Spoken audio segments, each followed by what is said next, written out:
Cost of damage and economic loss from Hurricane Idalia in the southeast could reach up to $20 billion. That's according to a preliminary estimate from AccuWeather. It's far less than Hurricane Ian, with a loss of up to $210 billion. But still, it's no consolation for people dealing with the aftermath of Idalia right now. And the storm isn't over yet. The National Hurricane Center says flooding due to heavy rains and coastal flooding due to strong winds on the backside of this storm will continue across coastal North Carolina through the day. We'd like to welcome now attorney Amy Boggs. She left Florida ahead of the storm and joins us from Kentucky. And she represents property owners in their claims against insurance companies. She also once served as chair of the property insurance division of the Florida Justice Association. Amy, thank you so much for being with us. You're welcome. Thank you for having me. So you've been helping policyholders with hurricanes since 2004. What's the status of the insurance business in the state of Florida right now? So the insurance in Florida is in a state of crisis. We have a situation where people are paying 30, 40, 50% more for their policies, if they can even get them.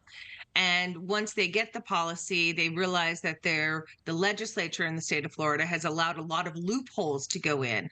I was representing a condominium association in an Ian claim. They found out that their roof needs to be replaced, and they've got a fraction of the coverage that they need after they pay their $160,000 deductible.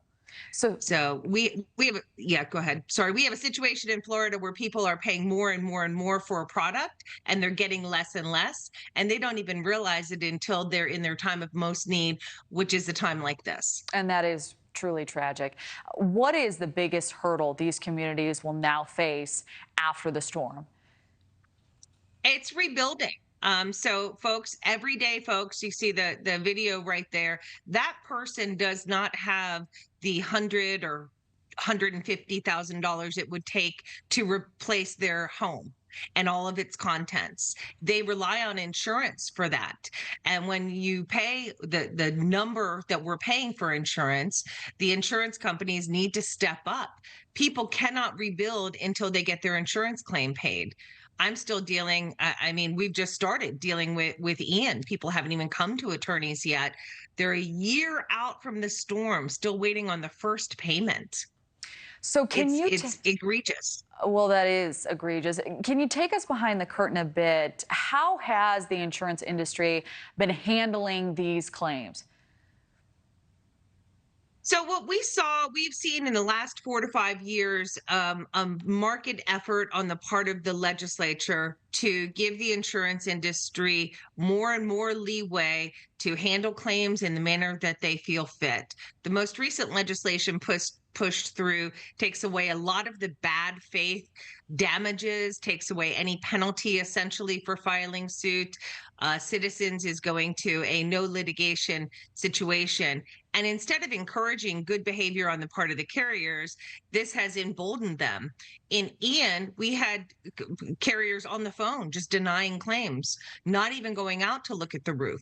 And so the effect of the legislation that says, hey, insurance industry, we want to keep you afloat, and we agree that the problem here is not mismanagement or corruption or greed on the part of the insurance industry. We believe the problem is the policyholders making claims. That's the choice that's being made here. So they've clamped down on policyholders making claims and have done nothing to touch the bad faith conduct on the part of the carriers. And with that wide open range, the carriers in Ian acted worse than we have ever seen. I can't imagine what we're going to have now in a less populated area with folks who are frankly not as wealthy as the folks in the Fort Myers and Naples area where it was hit last year and there was a big spotlight. So in light of all of these circumstances, we have about 20 seconds left. What advice do you have for homeowners and business owners as well? Well, the first thing is make a claim. So you have two different policies that would be implicated in this. possibly three. You have your homeowners policy that should have wind, you have a flood policy, and your auto policy also may come into play. Make those claims early. Be on top of the insurance company and getting out there to inspect your loss. If you need to, hire a professional to help you with the loss. This is a very, very trying time. Understand what you have, call your agent. Look at your policy. You should have additional living expenses. Don't go trying to stay in a home like this and save money when you have the ability under your policy to go seek shelter in a safe place with running water and electric. Thank you for watching. Go to newsnationnow.com to find NewsNation on your television provider. And don't forget to click the red subscribe button below to get more of NewsNation's fact-driven, unbiased coverage.